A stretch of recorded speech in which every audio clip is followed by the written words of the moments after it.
좋아요, 구독. 저 오늘 근데 우리가 CPI가 발표했잖아요. 그렇죠. 일단 오늘은 매수는 안 돼요. 네. 매수는 볼 수는 없는 판단이고 보더라도 매도를 봐야 되는 판단인데 이제 파동이 나올 때까지 대기하는 지금 구간입니다. 우리가 지금 CPI가 지금 나오고 있는데 근원 CPI랑 이제 일반 CPI 이렇게 나왔잖아요. 발표가. 그죠? 우리는 지금 초점을 좀 맞춰야 될 게 사실 좀 근원 CPI라고 제가 좀 얘기를 드렸었어요. 일반 CPI는 지난달 대비해서 떨어졌어요. 네. 예. 떨어졌는데 시장 왜 이럴까? 에너지는 안 본다 이겁니다. 시장을 바라보는 관점 자체가 지금 에너지는 오펙이 껴있기 때문에 네. 어떤 상황에 대한 적절한 물가 수준을 고려할 수 있을 만한 여건이 안 된다. 우리가 물가를 보는 이유는 뭐예요? 시장이 안정됐나? 네. 이걸 보는 이유인데 그렇죠. 오펙이 껴있으면 그 분별력 자체가 없잖아요. 그러니까 일반 CPI는 빼자 이겁니다. 시장에서 나온 얘기도 근원 CPI에 대한 부분으로 포커스 맞춰서 하는데 제가 일단 화요일 날 얘기를 드렸었던 거는 높게 나올 거예요라고 가능성을 열었어요. 네. 높게 나올 거라고. 근데 정말 높게 나왔네요. 근데 왜냐면은 우리가 매일 저 화면 좀 내릴게요. 네. 우리가 매일 보는 확인할 수 있는 게 제가 여기서 서울경제에서만 얘기 드렸었던 게 예. 이제 주거비, 모기지 금리를 계속 체크를 하자고 얘기를 했었잖아요. 그렇죠. 예, 미리 알 수 있다. 네. 근데 모기지 금리를 보아하니 지금 가장 해외에서 보고 있는 인기 많은 차트 중에 상위권에 떠 있어요. 네. 왜 그럴까요? 원래 이게 없었는데 사람들이 CPI를 먼저 보기 위해서죠. 예. 선제적으로 좀 참고할 수 있는 그런 그렇죠. 지표가 되나 보네요. 근데 그게 지금 오늘 CPI 상황에서 드러났던 거고 네. 저는 충분히 예상할 수 있었을 거라고 봐요. 여기 신세계를 시청하셨던 분들이. 네, 보니까 이제 마스터님 말씀해 주시고 또 외신의 전문가들도 주거비 언급이 계속되는 것이 눈에 띄긴 하더라고요. 네, 조금 우리는 저희가 우리 이제 한국에 산다고 해갖고 네. 사실 뒤떨어지진 않아요. 그 속도 자체가 똑같이 체크할 수 있어요. 네. 여건이. 근데 이게 뭔지만 알면 되니까. 맞습니다. 네, 지금 화면 한번 볼게요. 지금 모기지 금리를 보는데 지금 많이 올랐네요. 네, 최근에 이제 주거비가 상승세가 두드러진 게 CPI가 떨어지지 않을 거라는 거를 충분히 알 수 있는 암시적인 상황이었어요. 네, 오늘 명백히 결과는- 보여주고 있네요. 네, 지금 여지없이 그게 드러난 상황인데 이게 완전히 이제 하방세로 꺾여야지 CPI가 안정이 될 거다라는 평가가 대두적이에요. 근데 제가 오늘 조금 체크를 하는 건 뭐냐면 일단 CPI가 나온 건 나온 거고 과연 최종금리는 어떻게 지금 변경이 됐을까 여기가 포커스죠. 사실상 증시가 오르고 떨어지는 내용에 대해서 사실상 최종금리에 대한 상당 고정이 필요한데 지금은 상당 고정 자체가 이루어지지 않고 있다. 이게 제일 염두되는 부분이에요. 화면 보겠습니다. 네. 자, PPT 한번 열어볼게요. 네. 그러니까 이제 기다리던 미국의 9월 CPI 발표됐고 또 오늘 사실 고용 지표인 신규 실업 청구 건수도 나왔는데 예측치보다 상회한 것으로 나왔거든요. 그리고 전일 나왔던 또 생산자 물가 지수까지도 예측치를 상회한 것으로 나왔기 때문에 더더욱이 오늘 CPI 분석 중요할 것 같습니다. 네, 지금 우리가 21시 30분이었죠. 불과 1시간 반 전에 발표가 됐었는데 네. 우리가 최종적으로 봐야 되는 건 과연 연준이 언제까지 긴축을 할 건가에 대한 예. 태도잖아요. 이 CPI 그쵸. 발표 이후 시장이 바라보는 최종금리에 대한 관점이 어떻게 될 것인가. 네. 사실 연준은 크게 신뢰성이 없어요. 사실 엊그제 찰스 에반스가 4.5%를 상회할 거다라고 얘기를 했었는데 의미 없는 말 같아요. 냉정하게. 왜냐하면 4.5% 이상 오를 거는 이미 다 시장에서 보고 있던 관점이었는데 그렇죠. 그 사람 한마디 뭐 나와서 얘기한다고 해봤자 어떤 영향권이 없는 거죠. 근데 CPI 전후 발표치를 그래서 우리가 최종금리에 대해서 오히려 신경을 써야 되는 건 이게 곧 시장이거든요. 왜냐하면 최종금리에 대한 확률이 더 올라갔다는 시장에 대한 관점이 올라간다면 시장은 더 떨어질 수밖에 없는 여건이거든요. 상황이. 근데 발표 이후에 시장에 대한 태도는 최종금리에 바라보는 관점은 이게 페드의 관점이 아닙니다. 시장을 바라보는 다수의 관점이에요. 여러분들. 그게 시장이에요. 지금 현 상황. 근데 문제가 이제 내년 5월도 기준으로 보도록 할게요. 5월 기준으로 좀 보는데 5.25%가 지금 20%가 증가했어요. 발표 직후에. 불과 이제 1시간 전후죠. 예. 지금 5.25%가 확실하게 늘어났습니다. 예. 20%가 증가했어요. 뭐 내일 더 늘어나겠죠. 그럼 시장에 대한 관점이 점점 이제 포커스가 5.25에서 5.5%로 최종금리가 시장 반이 들어가고 있는 과정일 거예요. 이 증가세를 좀 집중을 하셔야 돼요, 지금. 이 증가세를. 자, 6월 한번 볼게요. 자, 6월 봤는데 지금 6월 또한 20%가 증가된 상황이에요. 예, 근데 5.5%가 증가한 게 보이죠, 6월부터는. 여러분들. 예, 5.5%가 이제는 최종금리로 거의 나오고 있는데 지금 현 상황에선 5.25가 최종금리에 대한 가능성이 제일 높은 상황이었고 5.5%가 또 제기가 됐습니다.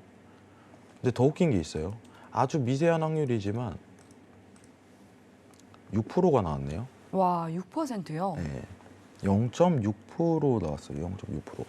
어제 전일까지는 사실 이 확률이 아예 없었는데 오늘 발표 이후에. 근데 계속 높아지네요. 그죠. 근데 이게 무서운 게 뭐냐면 네. 이게 지금 시장이 최종금리가 상단이 계속 올라가고 있다는 게 좀 중요한 것 같아요. 상단이. 원래 이제 지난달만 하더라도 4.75였는데 상단이 계속 깨지면서 확률이 올라가고 있잖아요. 이게 지금 고정으로 일단 딱 꽂혀야 되거든요. 네. 안 꽂히는 거예요. 시장이 추가 반영을 계속적으로 이룰 것이다라는 평가가 대두적인 거고. 그럼 10,000포인트도 깰 가능성이 아직은 열려 있다는 게 시장의 관점인 거죠. 9,000도 가능하다. 네. 뭐 이런 내용이 나오는 거죠. 어떡하겠어요? 깨야지. 우리가 볼 수 있는 건 딱 지금 이거 두 가지예요. 모기지 금리로 물가가 잡히는지, 두 번째, 그리고 최종 금리가 두들기고 이제는 멈추는지. 이게 제일 중요한 관점이에요. 시장이 상승을 할 것입니다라는 기대감 자체가 최종금리 상당 고정이 나와야지 여기서부터는 가능성이 제일 높은 거죠. 예. 안 나오고 있어요. 근데 지금 안 나옵니다.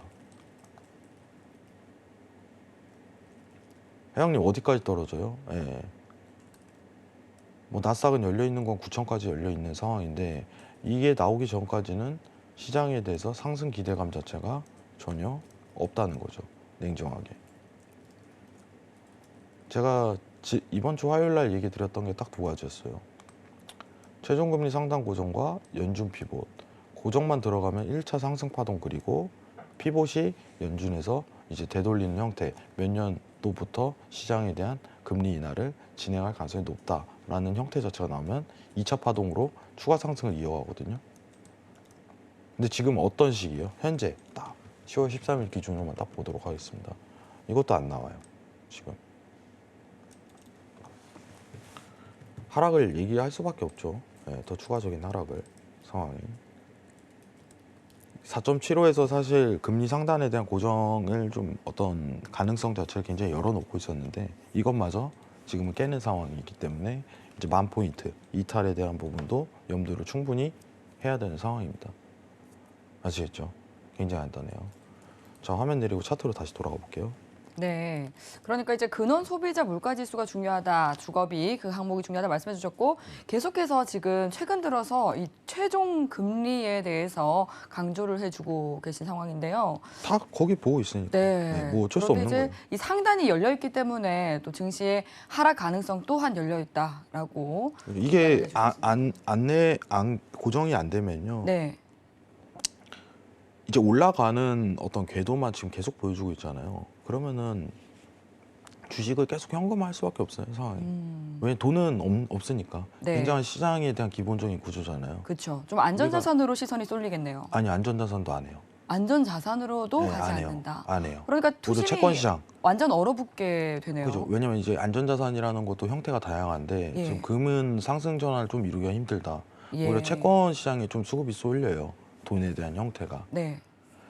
근데 저는 국채 관련해서는 좀 불안정한 게 이제 미국이 너무 많이 발행을 하다 보니까 내년에 문제가 한 번 있을 것이다 이런 판단이 있고 지금 예치금에 대한 형태 자체가 굉장히 유리한 포지션에 있긴 하죠.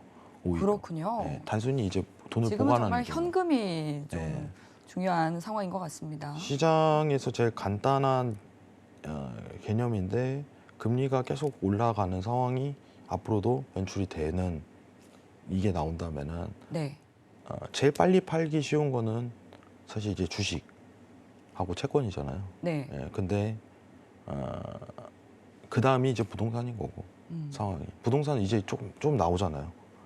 한 두세 달 전부터 원래 1년 뒤 정도 나오는데 지금 그런 상황이 연출이 되고 있으니까 네. 크게 제가 봤을 때는 지금 상당 고정이 나올 때까지는 주식시장 얼어붙은 주식시장을 확실하게 부활시키긴 힘들다. 네. 우리는 눈으로 봐야 돼요. 이게 고정이 됐다, 확인됐다. 야, 이제 시작이야. 그럼 이제 이 인사들의 입에 주목을 해야 하는 건가요? 최종 금리 고정과 관련해서 시그널을 보려면. 네, 어느 정도 그게 필요하죠. 네. 확실히. 그리고 시장에 대한 관점이 한 1, 2개월은 멈췄다라는 이게 딱 관점 자체가 필요해요. 네. 좀 차트 한번 다시 볼게요. 지금 여러분들 지금 계속적으로 이제 반발 매수가 드러나는데 예. 제가 왜냐면은 이 이탈이 지금 안 나왔죠. 나올 때까지 기다려야 돼요. 그러네요. 1차적으로. 예. 반발 매수가 어디까지 드러나는지 형태 자체를 지금 좀 지켜보는 게 제가 봤을 때 제일 낫습니다. 왜냐? 보통 이제 긴급한 이런 파동 형태가 차트적으로 드러난다면은 이 어떤 채널 링에 대한 구조 자체 짜기가 굉장히 힘들어져요. 상황이. 예. 그렇기 때문에 그거에 대한 형태가 드러나는 고점 포인트를 찾는 과정 자체가 예. 일목균형표에서 하단 이탈이 드러나야 된다는 이 관점 자체가 필요해요. 오늘 데일리 트레이딩은. 그래서 지금 기다리라고 한 거예요. 그래서 예. 제가 왜냐면은 잠시만요. 노란톡에서 갑작스럽게 기다리세요. 아무것도 하지 마세요. 이랬어요. 예. 반발 매수 들어 되돌림 준다고 한번 되돌림 준다고 얘기를 했어요. 이 방송 직전에 무료에서. 근데 왜 그러냐면은 이렇게 급하게 내려오는 시그널에서는 사실 반발 매수세를 이렇게 들이대기 때문에 파동을 만드는 과정이 한 번은 연출이 된다는 거예요. 파동을 만드는 과정이. 그때 대응하면 돼요. 지금은 아직 아니라는 거죠. 그렇기 때문에 무리하지 맙시다. 일단은 일목균형표 300T 차트상 이탈이 좀 드러나야지 그때부터 매도에 대한 재대응이 가능합니다. 기다려보세요. 지금 막 이거 간지러울 거예요. 선물하시는 분들은. 예. 12시 넘어간 다음부터 해야 돼요. 12시 넘어간 다음부터 보니까. 예. 급할 필요가 없어요. 어차피 이 파동은 냉정하게 이건 못 먹어요. 예. 이건 먹을 수가 없는 파동이고 급하게 내려왔기 때문에 이탈 나올 때까지 좀 기다려봅시다는 입장입니다. 예. 오늘 좀 미증시에 대한 어떤 마감이 어떻게 되나가 사실 제일 궁금하긴 해요. 저도 하락 마감으로 마무리가 좀 지어질 가능성이 높은데 확률 도표에서 사실 지난번 이제 우리가 봐왔던 이제 잭슨 홀웨이라든가 이런 자리만큼에 대한 좀 최종 금리에 대한 확률 변경은 아니에요. 오늘 과정이. 그렇기 때문에 하락장 마감이 돼 생각보다는 막 이제 원웨이 하락장은 아닐 가능성이 높아요. 오늘 나스닥이. 아시겠죠? 오늘 나스닥이 원웨이 하락장은 아닐 가능성이 높아요.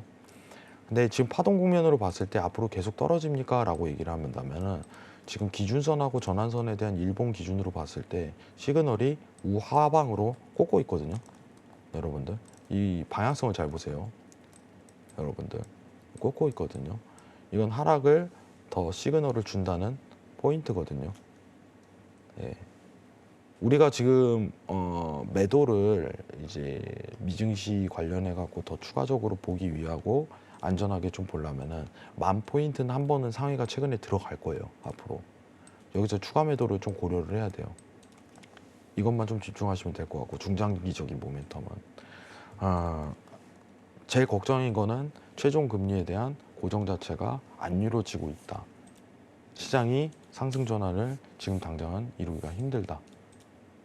만약에 오더라도 그냥 단기 조정에 대한 부분으로 평가를 계속적으로 시도를 해야 된다. 이 부분만 평가를 내릴 수 있을 것 같습니다. 자, 그리고 코스피 시장 한번 보도록 할게요. 네. 궁금하신. 네. 이제 어떻게 보면은 뭐 형아우라고도 볼 수 있을 것 같은데 이제 미증시 상황이 이렇다 보니까 국내 증시 역시도 굉장히 좀 흐름은 좋지 않거든요. 사실 우리 어제도 이제 빅스텝을 밟았잖아요. 네. 지금 한국은행 총재가 이제 최종 금리를 언급을 했어요. 예. 3.5%. 그건 좀 어떻게 보면은 저는 가능성이 높아 보여요. 3.5%는 물가가 좀 다소 높게 나오더라도 네. 한국이 좀 올릴 수 있는 최종 금리에 대한 형태는 제한적일 것이다. 예. 근데 미국은 지금 설정을 못 하는 거고 한국은 좀 설정을 어느 정도 하는 거고 네. 상황이 이 정도 차이로 좀 볼 수 있을 것 이제 같은데 미국은 금리를 올리더라도 그 부분을 받쳐줄 수 있는 체력이 좀 되는 상황인 거고 우리 시장은 그렇지는 않나 보네요.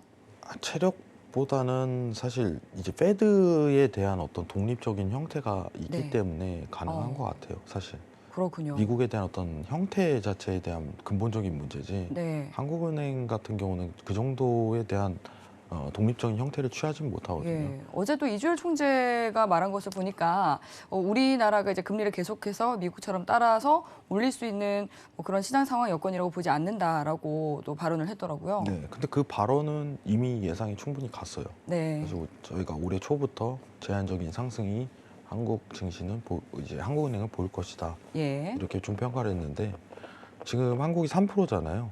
그렇죠. 근데 이번 달에 사실 저는 코스피가 마지막 기회가 될 거다라고 생각을 했어요. 이번 사실. 달이요. 근데 그 희망마저 지금 버리고 있어요. 냉정하게. 왜냐면은 제가 봤을 때 그 진입을 하는 마지막 수익을 내는 마지막이 아니라 탈출을 할 수 있는 네. 마지막 루트가 될 것이다 라고 좀 평가를 했었는데 힘들어지네요. 냉정하게 힘들어져요. 왜냐면은 코스피에 대한 상승 조건은 지금 현 상황에서 미증시가 상승을 해야 되고 네. 1차적으로 2차적으로 스프레드가 좀 축소됐는데 네, 화면에 이제 나와 있는 네. 바와 같이. 사실 이번에 어제 12일자로 스프레드가 축소가 됐잖아요. 원래 이제 전날 같은 경우 2.5%였기 때문에 한미 금리가 이제 75 베이시스 포인트 차이가 났다가 지금 25 베이시스 포인트로 줄어들었거든요. 25. 이게 찬스란 말이에요, 사실. 네. 10월 한 달이. 왜냐? 11월에 미국이 75 bp 올려버리면은 또 다시 11월에 벌어지네요. 이거 100bp 되잖아요. 여기서부터는. 그럼 여기서 어떻게 보면은 미국이 도와줘야 되거든요. 네. 근데 안 도와줘요. 그러니까요. 이제 단 하루 만에 또다시 이렇게 또 CPI가 높게 나왔기 때문에 네. 기대감마저 저버린 상황인 것 같은데. 미증시가 상승 조건이 이게 필요한데 이게 안 나오면 힘들어진다 이거예요. 지금 냉정하게. 이게. 네. 그래서 저는 이게 마지막에 대한 어떤 코스피 조정이 확실히 드러날 수 있는 기회가 열릴 것이다라고 평가를 했었는데 냉정하게 상반기 때 내년 상반기까지는 2,000선 깨는 거는 시간 문제다라고 좀 평가를 좀 드리고 싶어요. 네. 쉬워요. 조건이 너무 쉬워요. 지금 상황이. 네. 사실 이제 화요일에도 2,000선 붕괴에 대해서는 언급을 해주셨었는데 역시나 좀 오늘 이런 뭐 CPI라든지 여러 가지 상황으로 봤을 때 조금 더 좀 확고해지고 있는 상황인 것 같네요. 오늘 사실 화제는 네. CPI도 있겠지만 예, 주식으로 따지면 신라젠 있었잖아요. 그렇죠. 근데 이걸 얘기를 안 할 수가 없어요. 강한가를 가더라고요. 그죠? 의아하죠. 네. 왜 갔을까요?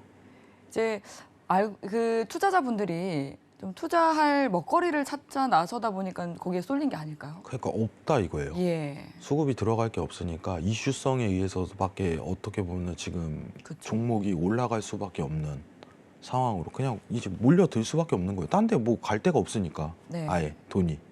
좀 굉장히 좀 이상적인 지분들이 이상적인 나타나고 있는 것 상황이 같아요. 지금 환경이 그래요. 예, 뭐 그러면 앞으로 뭐 신라전은 계속적으로 올라갈 수 있을까요?라고는 저는 아니거든요. 예. 단발성 완전히 돌 데가 없으니까 돈이 네, 완전히.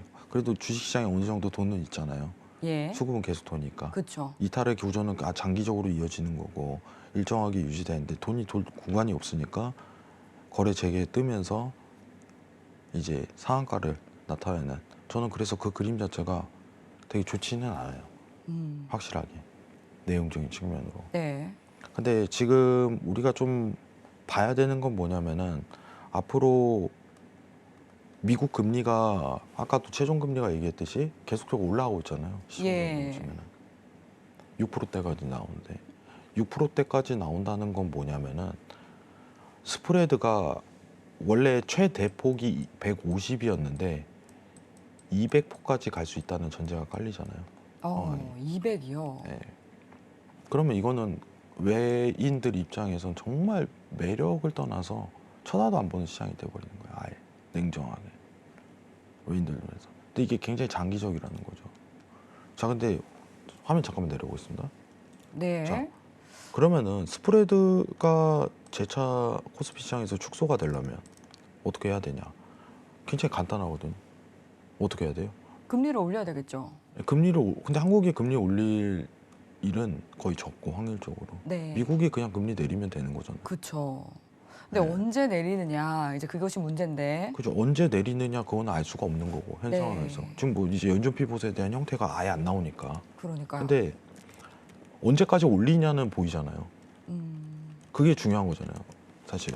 네. 자, 언제까지 올리냐가 결국은 주식을 내가 다시 할 수 있는 기회가 되지 않을까. 그렇겠네요. 네. 그걸 일단 1차적으로 보는, 주식을 안 보는 기회가 되겠죠. 음, 오히려 시장에 대해서 좀 관망적인 현금을 유지하는 정책 자체로. 자, 근데 지금 확률 도표상 본다면은 네. 내년 7월까지는 미국이 금리를 계속 올리겠다라는 관점 자체는 확연히 드러나거든요. 그럼 내년 2분기까지는 시장 상승에 대해서 기대하지 말라는 관점이 나와요. 현실적으로요. 현실적으로 얘기 드리는 거예요. 현실적으로. 내년 2분기까지는 시장이 어쨌든 2,200이 됐든 2,000을 다시 깨고 내려갔든 올라갔든 수급 자체가 이게 되살아나지 않는 이상 어떤 상승에 대한 조건 자체가 굉장히 힘들어질 거라고 평가를 하는 거예요.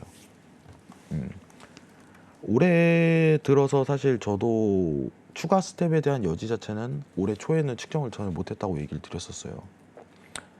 긴축에 대한 어떤 시그널 자체가 굉장히 강하게 이루어질 거다라고 평가를 대두는 했었지만은 미국 쪽에서 추가 스탯을 보니까 다른 외국 이제 ECB 뭐 이제 BOE 뭐 한국은행 다 포함해 갖고 전 세계가 이제 긴축 행렬에 동참하고 있는 상황이잖아요. 오죽했으면은 ECB가 마이너스 금리에서 벗어났겠어요. 긴축이 세다는 거죠. 그러면은 지금 상황적으로 봤을 때는 이 스프레드에 대한 축소 자체가 확실히 드러나는 시기 자체가 기약이 없다. 아직까지는. 내년 2분기까지는 미국이 금리 인상을 계속적으로 주도를 할 것이다 라고 평가가 되네요. 예. 뭐 3월에는 이제 5%, 내년 5월에는 5.25%, 이 정도 가능성이 제기가 되니까 이 정도는 염두를 하고 계시는 게 좋을 것 같아요.